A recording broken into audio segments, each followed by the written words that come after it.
بسم اللہ الرحمن الرحیم۔ نوری ایک غیر مسلم غریب عورت تھی۔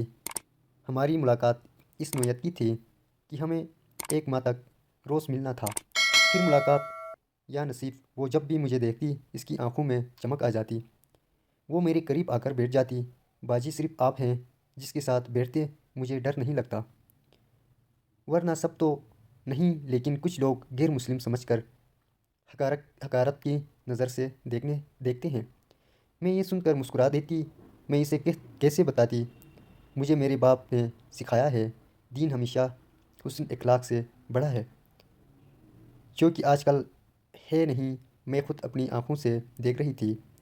مسلمانوں کی زوال کی ایک وجہ میرے سامنے بھی تھی۔ لکھوں تو ایک کتاب بن جائے۔ ہماری ملاقات میں کچھ دن باقی رہ گئے۔ وہ اپنے بچوں سے دوری کا ذکر کر کے اداس رہتی۔ نوری آج خوش بھی تھی، اداس بھی تھی۔ باجی آج ہماری عید ہے۔ میرے شوہر کی مزدوری سے میں آج آپ کے لیے عید کی خوشی میں مٹھائی لائی ہوں۔ اس نے میرے ہاتھ میں مٹھائی کا ڈبہ دیتے ہوئے کہا۔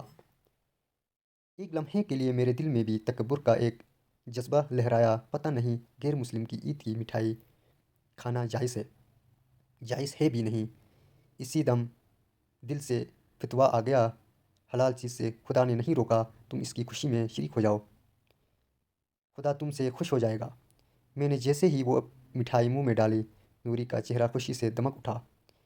خوشی سے اس کی آنکھوں میں آنسو، زبان پر ایک ہی لفظ تھا۔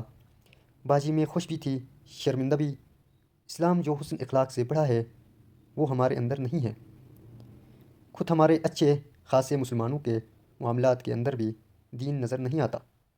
مسلمان خود دین سے دوری کی وجہ سے زوال کا شکار ہے۔ غیر مسلم کہاں سے سیکھے گا؟ یہ ہے میری گسی پٹی اور بے ربط تحریر۔